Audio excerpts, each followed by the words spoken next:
agora, como eu não trouxe nenhuma anotação, vou precisar que alguém aí seja minha agenda, para eu não me esquecer. Topam? Eu, em breves palavras, por conta do tempo, eu quero falar sobre cultura não cultura, sobre a escrita e produção de redações e sobre crônicas e poesias, ok? Então, cultura não cultura, CNC. O que é a cultura não cultura? É tudo aquilo que eu gasto no meu tempo, e tempo é uma moeda que não tem troco, né? Eu gasto o meu tempo, eu não vou ter esse tempo novamente, e eu não produzi nada.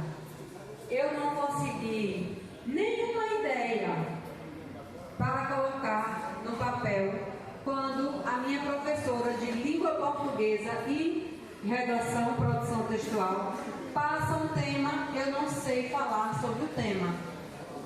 Por que eu não sei falar sobre o tema? Porque eu utilizei mal a única moeda que eu não poderia desperdiçar, o meu tempo.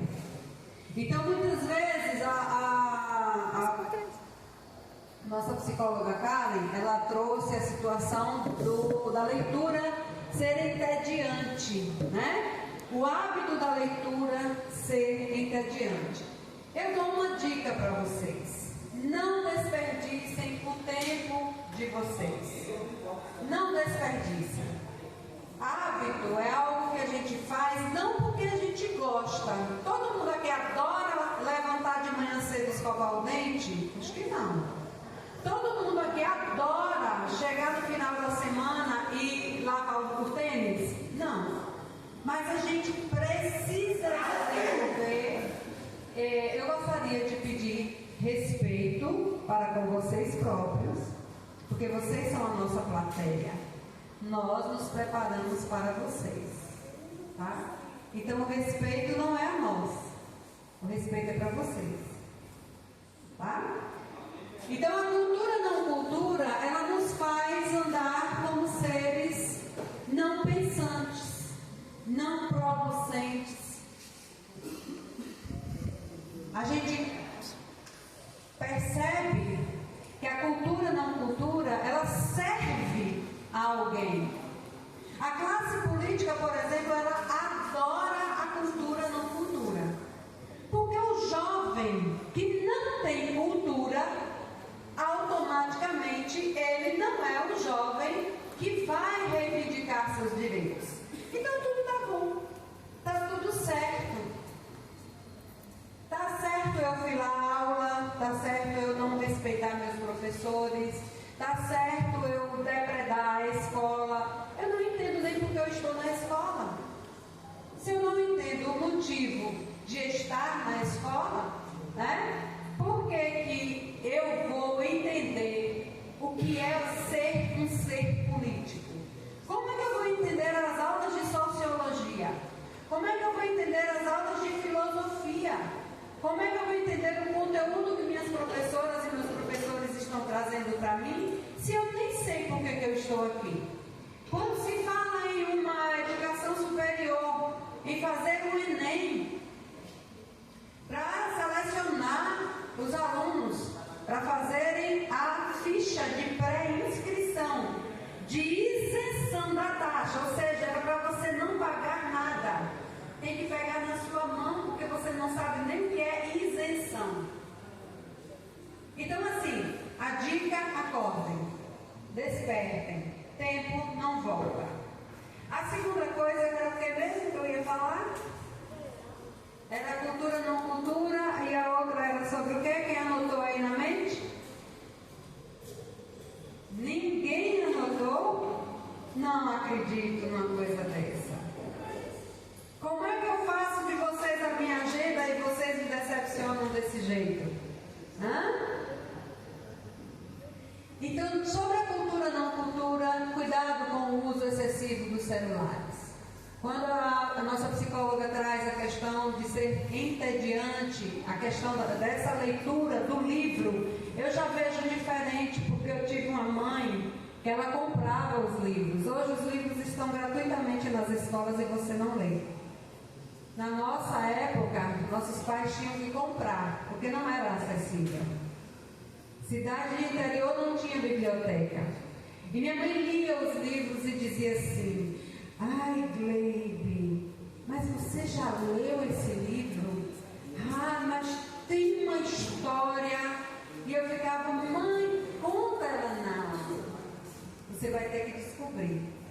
Então, primeiro ela me instigava. Eu costumo dizer que a escola me ensinou a ler, mas a minha mãe me ensinou o amor à leitura.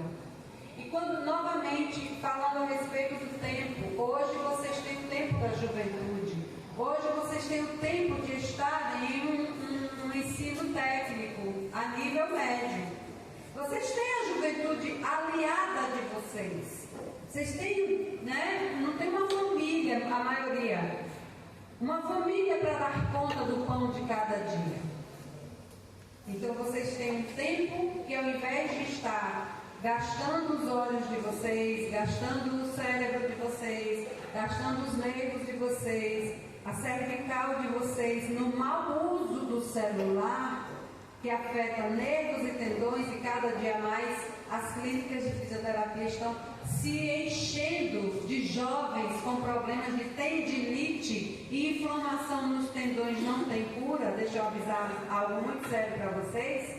Porque o osso ele cicatriza, o músculo ele cicatriza, mas o tendão ele tira uma inflamação e volta, tira e volta.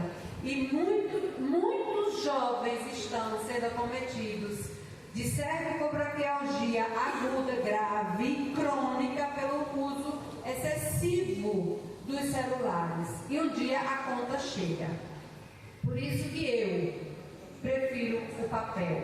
Eu sei que aí tem o Kindle, tem vários aplicativos de leitura no celular, tem PDFs. Cuidado com a questão dos direitos autorais, daquilo que você recebe, porque existe uma lei que protege o autor. Imagine você passar um ano inteiro sentado escrevendo, fazendo suas pesquisas ou despertando o seu intelecto, despertando dentro de você, trazendo suas crônicas, suas poesias, suas lendas, as suas fábulas, ou seja, o seu direito de autor. E você publica um livro que no nosso país é muito complicado. Porque para chegar a você conseguir publicar um livro, ou das duas uma, ou você participou de um edital de seleção pública e você é muito bom, ou você participou de um edital de seleção particular e você vai pagar pela metade do seu livro, ou você foi muito bom escritor e uma grande editora bancou porque você é um gênio na literatura, Mas aí você tem que colocar no mercado. E o mercado brasileiro para a compra de livros é muito complicado ser autor no Brasil. Dito isso, eu vou para a questão do ensino de redação e depois eu vou para as crônicas e poesia. Ensino de redação e prática textual hoje, é um ensino diferente de alguns anos atrás. E preste bastante atenção nisso, a necessidade da sua leitura, necessidade de leitura e a sua necessidade de leitura não é só o ler pelo gostar de ler. Tem um momento de ler por prazer, tem um momento de ler para estudar e tem um momento de ler para ter repertório para escrever. Como é que eu leio para ter repertório de escrita? Eu desenvolvo, eu pego um caderninho ali e vou anotando as principais citações, parágrafos, ideias que eu gostei no livro, eu faço um pequeno resumo. Por exemplo, o que é O Mágico de Verdade, de Gustavo Bernardo? Ele fala o que me chamou a atenção? Escrevo no meu caderninho de citações. Por quê? Porque em algum momento da vida você vai ter que fazer uma redação. Isso é uma realidade que não se pode fugir. Todo concurso que você faz, você tem que fazer uma prova discursiva. Dentro da escola você vai ter uma avaliação que ela é uma redação, ela é uma produção literária. Acontece que até pouco tempo atrás havia a necessidade de você apenas saber dissertar. Professor, o que é dissertar? Falar sobre determinado assunto. Então todo mundo aqui sabe falar sobre violência, todo mundo aqui sabe falar sobre gravidez na adolescência, todo mundo aqui sabe falar a respeito da importância da leitura, da importância dos estudos. Era simplesmente você colocar o que você pensava para fora. Hoje não. Hoje o que é cobrado é uma redação dissertativo-argumentativa. Onde? O que vem a ser essa argumentatividade, essa argumentação? Alguém veio antes de nós e estudou algo e deixou a sua marca. Alguém pensou naquele assunto antes de nós. Então, quando eu vou dissertar e argumentar, eu tenho que defender ideias. E eu não defendo ideias da minha cabeça. Porque quando eu defendo ideias da minha cabeça, eu parto para o achismo. Ah, eu acho. E o eu acho é igual a nome. Todo mundo tem um. Não é, professora Edna? Eu acho, você também acha. No texto argumentativo não pode ser assim. Você tem que dizer, segundo fulano de tal, isso. Então esse fulano de tal foi alguém que você já leu. É alguém que já tem um conhecimento carimbado. Nós saímos do âmbito do achismo e vamos para a argumentação das ideias. Ok? Então, a necessidade da leitura por fruição, por prazer, para buscar conhecimento e para criar repertórios. E a terceira parte da minha fala, para ser breve, como a Pro Lúcia falou, eu tive a oportunidade de ter 2 livros publicados. Esse aqui foi a minha monografia de pós-graduação. Partiu de uma pesquisa sobre o efeito dos desenhos animados na mente das crianças. A gente sabe que as crianças são seres em formação, né? A mente, as reações da criança, elas estão ainda como seres em formação. Nós precisamos preservar as nossas crianças e precisamos preservar a mente dessas crianças. Então me chamava muita atenção criança que fazia birra. E eu ia conversar às vezes com a mãe e a mãe dizia, não, mas não sai da frente da televisão, não faz nada, é um santo. Mas tem essa reação. Então aquilo me despertou, ainda na pós-graduação, que é um curso depois que você sai, não se forma, mas você sai da graduação, do ensino superior. Então você vai sempre além. A gente não para de estudar. Se engana e estaciona na vida quem para de estudar. Então, foi um ano inteiro de pesquisa, diante da tela da televisão, gravando em fita VHS, 36 horas ininterruptas de desenhos para serem analisados um por um. Aqui não está só a análise de 2 desenhos. Aqui está uma monografia, que é um tipo de texto científico, que vocês vão fazer o TCC de vocês.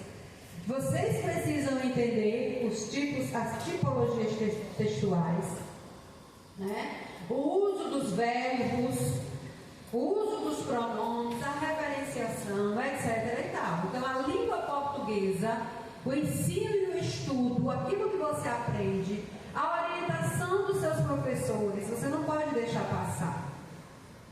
Para eu conseguir formalizar essa obra, aqui dentro eu utilizei de campos do conhecimento. Que campos do conhecimento são esses? Antropologia, psicologia, sociologia, filosofia, dentre outros. Então aqui não tem o eu acho. Aqui não tem. O que pede CIET acha. Aqui tem conclusões com bases científicas. Entendem? Porque não é o que eu acho, aqui é um texto que é um tipo de texto científico. Então, o que não pode haver num texto científico, num artigo científico, em um TCC, é o seu eu acho. Pode ter a sua conclusão, mas não o seu achismo. E para terminar a minha fala, eu trouxe aqui um tipo de texto chamado crônica. Você sabe o que é uma crônica? Quem sabe, levanta a mão e fala para mim pelo menos 3 elementos de uma crônica. Alguém sabe? Alguém lembra? Vocês viram crônica no 9º ano, hein? Vocês viram crônica no 9º ano. Eu tenho alunos aqui que fizeram crônicas para mim, murchou, quis entrar ali na cadeira. A crônica dele eu lembro até hoje, ele rasgou a crônica. Essa crônica iria para um livro que está no Colégio Municipal Senhor do Bonfim, de um projeto meu também, né, onde eu reuni as melhores crônicas dos meus alunos e a gente montou esse projeto e fizemos um livro, enviamos para a gráfica. Quem quiser se dirigir à biblioteca do Colégio Senhor do Bonfim, tiver acesso, essa obra está lá, né, as nossas crônicas dos meus meninos do 9º ano, que hoje estão aqui no CEP com a gente. Como nós estamos perto do Dia das Mães, eu vou falar rapidamente 3 características das crônicas. A crônica, ela é um tipo de texto que o próprio nome já diz, crônica, que vem de cronos, do grego tempo. Um tempo breve, é rápido, é um tipo de texto que você começa a ler numa sentadinha. Você sentou, terminou a sua leitura. Não é uma coisa para você, não, eu vou parar nessa página e terminar depois, porque é diferente de um romance. Então, é um tipo de texto rápido, né? E outra característica, precisa ter necessariamente aspectos da realidade. Uma crônica não é algo que você inventou uma história com personagens fictícios. Você tem que ter o pé no chão da realidade, tá? Então ela veio da origem da palavra cronos, tempo, é breve, é um texto breve, é uma característica. A segunda característica, essa questão de ser fundamentada na realidade, tá? E essa brevidade da leitura, essa rapidez da leitura. Tem muitas outras características, mas eu só vou falar essas. Por conta do tempo, mais uma vez, seria importante que a gente tivesse, né, tido tempo para um bate-papo mais aprofundado. Como estamos chegando aí perto do Dia das Mães, eu fiz essa crônica para minha mãe, que já não está mais entre nós. E eu, depois, está para sair uma outra versão desse livro, né, porque foram edições esgotadas, você não encontra mais os meus livros, porque foram edições únicas e, graças a Deus, todas vendidas.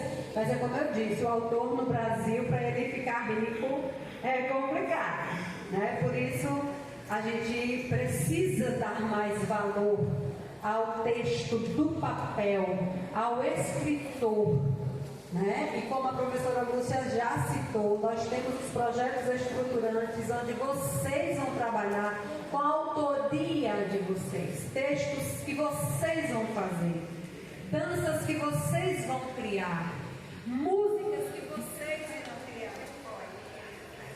Para mudar a mãe da gente.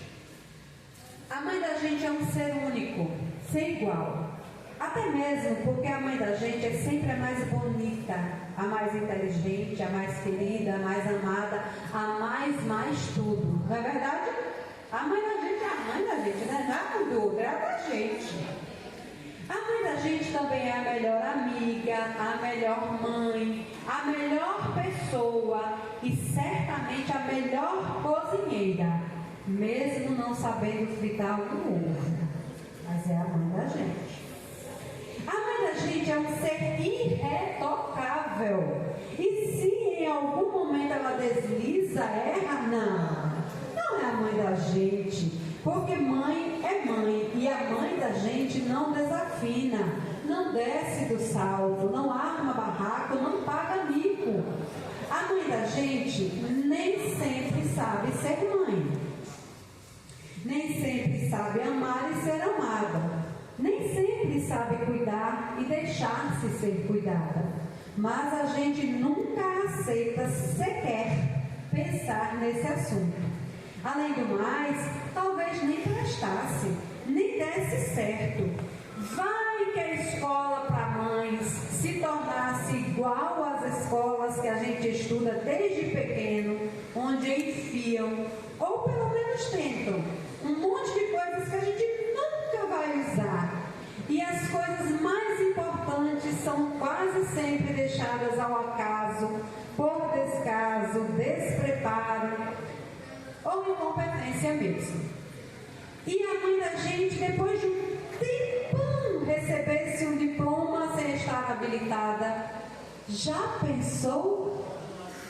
Para a maioria da gente, ela é um ser assexuado, desprovido de qualquer atrativo e sensualidade. Mas como é que o pai da gente se apaixonou por ela? E quem é que acredita em cegonha? Como é que viemos a existir? A gente às vezes fica meio confuso. É quando percebemos os primeiros fios de cabelos brancos. Velha? Não, jamais. Mãe não envelhece. Como os melhores vinhos ficam melhores com o tempo. Então, mãos à obra ou ao cabeleireiro. A mãe da gente é a chave para o poço das nossas emoções. E por isso mesmo, o juiz de futebol precisa ser um couraçado de guerra para não pegar a bola, para parar de vez o jogo e mandar todo mundo para que pariu. Deus nos livre de praga de mãe. Há coisas das quais a tecnologia não nos imuniza. É pior que gripe espanhola, febre tifoide, medo de assombração, pior que síndrome do pânico. E qual o maior pânico que o de perder a mãe da gente? Se ela adoece, ela adoece? Não pode ser. A mãe da gente não é de carne e osso, não é simples, não é humana, é imortal. Mãe não morre, mãe se eterniza. Quando nos nasce uma filha, e a filha da filha, e do ventre dela sementes de mãe, de geração em geração, expurgando, expiando a nossa culpa de não termos alcançado nota 10 no papel secundário de filhas. Obrigada.